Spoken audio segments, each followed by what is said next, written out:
साहेब बोलायला लागले कशाला माफ घालता विना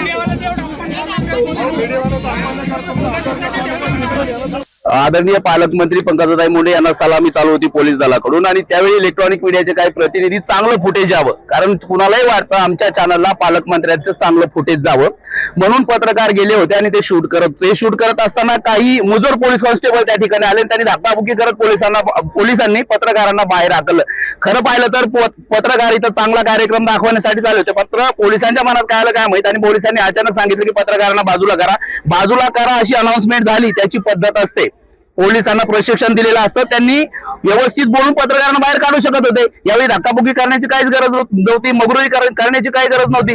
अक्षरशः पोलिसांनी चांगल्या चॅनलचे नॅशनल चॅनलचे जे ब्युरो होते, जे जिल्हा प्रतिनिधी होते, त्यांना धक्काबुक्की करत तिथून बाहेर काढले.